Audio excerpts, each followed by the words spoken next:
नमस्कार दोस्तों, सनातन लॉजिक 9196 में आपका स्वागत है। माघ महात्म का दूसरा अध्याय।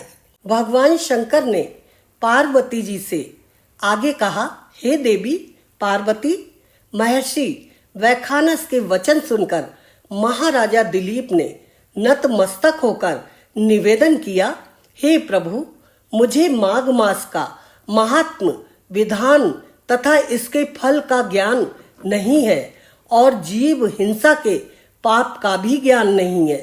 इस विषय में विस्तार पूर्वक बतलाकर आप मुझे ज्ञान कराने की कृपा करें। राजा के वचन सुनकर महर्षि वैखानस ने कहा, हे राजन, रात्रि का अंधकार समाप्त होने को है, शीघ्र ही सूर्योदय होगा, अतः मेरे पास समय नहीं है। तुम्हें भोग और मोक्ष प्राप्त कराने वाले माघ महात्म को सुनाने में मैं असमर्थ हूँ। आप स्नानादि से निवृत्त होकर अपनी राजधानी के लिए प्रस्थान कीजिए। आप इस विषय में अपने कुल गुरु महर्षि वशिष्ठ जी से संपूर्ण ज्ञान प्राप्त करें।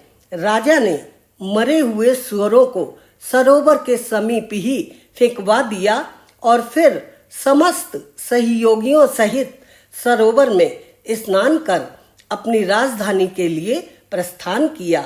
दूसरे दिन प्रातःकाल महाराज दिलीप ने अपने मंत्रियों सहित महर्षि वशिष्ठ जी के आश्रम में पहुंचकर महर्षि को श्रद्धा सहित नमस्कार किया।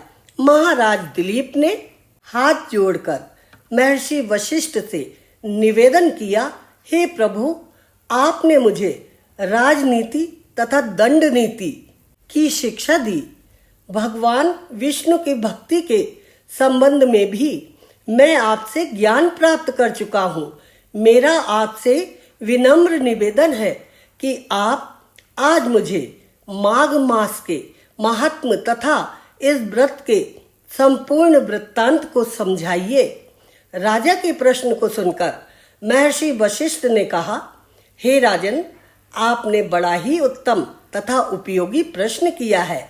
भगवान विष्णु में आपकी अटल श्रद्धा और भक्ति देखकर आपको माघ मास के महात्म की कथा सुनाता हूँ।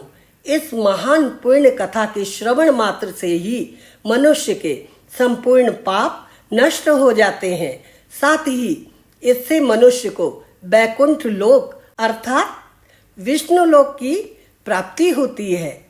आप सावधान होकर इस माघ मास के महात्म का भक्ति भाव सहित श्रवण कीजिए। जो मनुष्य बिना अधिक काया कष्ट और दान पुण्य के मोक्ष प्राप्त करना चाहता है, उसे माघ स्नान कर माघ महात्म अवश्य ही सुनना चाहिए। ऐसा करने वाला इस लोक में संपूर्ण सुखों को प्राप्त करता है तथा मृत्यु के पश्चात जन्म मृत्यु के चक्र से मुक्त होकर मोक्ष को प्राप्त होता है।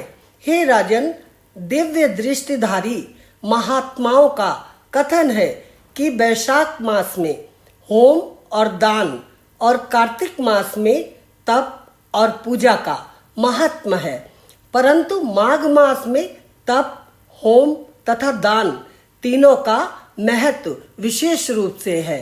यही कारण है कि परम कल्याणकारी है यह माघ मास। जो माघ स्नान करता है और इस महात्म को सुनता है, वह अवश्य मोक्ष को प्राप्त करता है। प्राचीन कथाएं सुनाते हुए महर्षि वशिष्ठ जी ने आगे कहा, देवी अदिति ने अन्न परित्याग कर निराहार रहकर 12 वर्ष तक माघ मास का स्नान किया, जिसके फलस्वरूप उन्हें 12 तेजस्वी पुत्रों की प्राप्ति हुई। माघ स्नान से ही सुभगा, रोहिणी, अरुंधति महान धार्मिक नारियां दानशीला रूप में विख्यात हुई।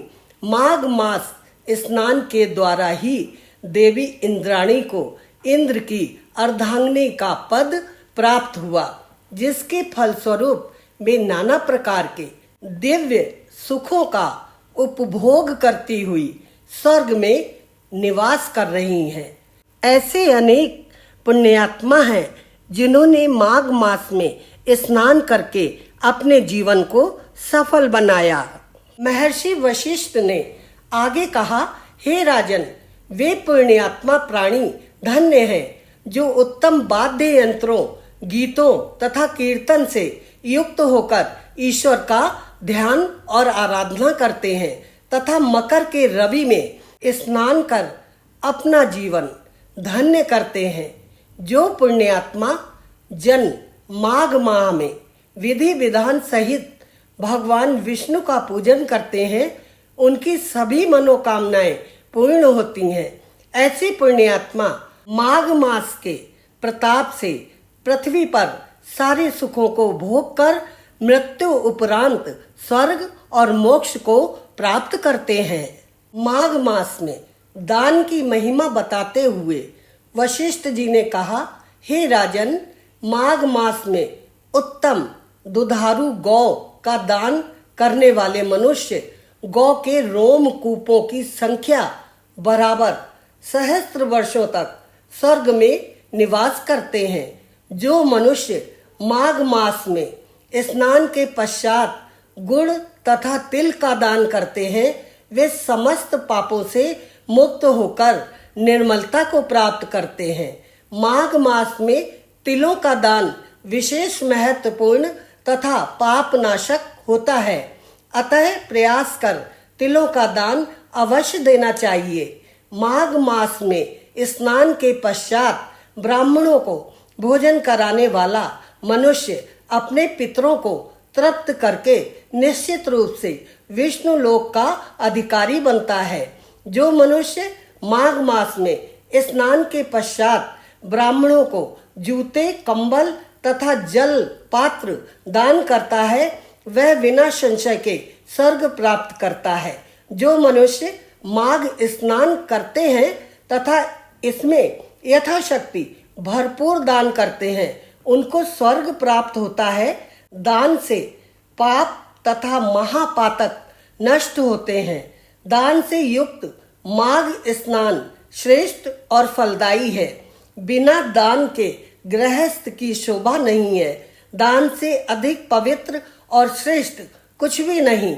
यही बात महर्षि भृगु ने मणि पर्वत पर स्थित विद्याधरों को बतलाई थी। इति श्री पद्म पुराणे माघ महात्म्ये द्वितीय अध्याय समाप्त। दोस्तों, अगर आपको हमारा ये वीडियो पसंद आया है तो लाइक कीजिए, फ्रेंड्स एंड फैमिली में शेयर कीजिए और चैनल पर अगर आप पहली बार आए हैं तो सब्सक्राइब कर लीजिए और बेल आइकन को दबाना ना भूलें। शीघ्र ही मिलेंगे माघ महात्म्य का तीसरा अध्याय लेकर।